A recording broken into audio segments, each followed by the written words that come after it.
नमस्कार मित्रों। आज मैं आपको एक ऐसी सच्ची घटना के आधार पर कहानी सुनाने जा रहा हूं जो बताती है कि ब्रह्मचर्य की शक्ति हमारे जीवन को किस तरह बदल सकती है।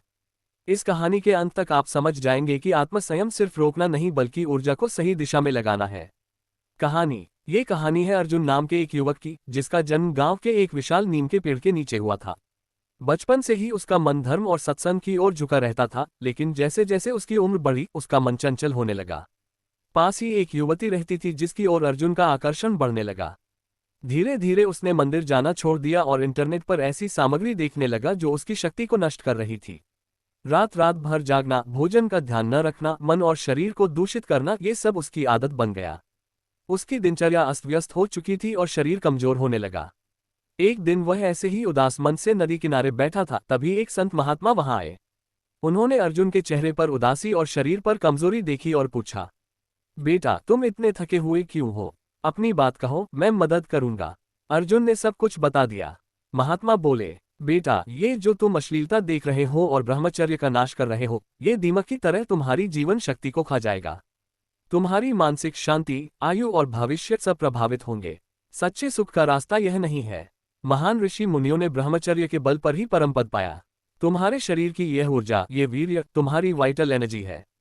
इसे दबाना नहीं बल्कि साधना, ध्यान और सेवा में लगाना है। भगवान का नाम लो, प्राणायाम करो, मन को निर्मल करो। तुलसीदास जी ने कहा है, जहां राम है वहां काम नहीं, जहां काम है वहां राम नहीं। अर्जुन ने उसी समय संकल्प लिया कि अब वह अपने जीवन को बदल देगा। उसने हर दिन नीम के नीचे बैठकर भगवान के नाम का जाप, ध्यान और प्राणायाम शुरू किया। 3 महीने तक उसने खुद को साधना में लगाया। कामवासना उसे सताती थी, लेकिन उसने अपने मन को उस पर हावी नहीं होने दिया। उसका चेहरा तेजस्वी हो गया, उसकी आवाज में आत्मविश्वास आ गया। महात्मा ने फिर उसे समझाया, ब्रह्मचर्य केवल वीर्य को रोकना नहीं है, यह उस शक्ति को सही दिशा में लगाना है जो तुम्हें उसे बाहर निकालने के लिए प्रेरित करती है। जब तुम ध्यान, सेवा, पढ़ाई, रचनात्मक कार्य या साधना में वह ऊर्जा लगाओगे तो वही ऊर्जा तुम्हारे दिमाग, शरीर और आत्मा को प्रबल बनाएगी। तब तुम अपनी ही ताकत से अपने लक्ष्य जल्दी पा सकोगे। जानकारी। दोस्तों, अगर कोई व्यक्ति बार बार अपनी वाइटल एनर्जी को खर्च करता है तो वह मानसिक और शारीरिक रूप से कमजोर महसूस करने लगता है, उसका फोकस और आत्मविश्वास घट जाता है। वहीं अगर कोई व्यक्ति सीमन रिटेंशन और ब्रह्मचर्य की ओर बढ़ता है तो उसकी बॉडी, माइंड और आत्मा तीनों स्तर पर पॉजिटिव बदलाव आते हैं।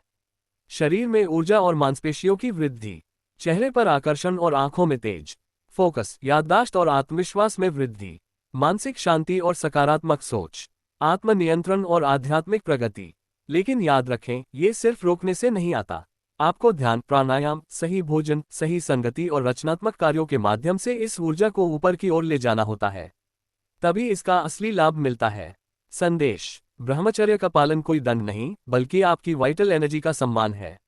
जैसे ही आप अपने मन और इस ऊर्जा को नियंत्रित करना सीख जाते हैं, आप अपने जीवन के हर क्षेत्र में सफल हो सकते हैं। इसी से आपके अंदर आत्मबल, आकर्षण और आध्यात्मिकता जागृत होती है।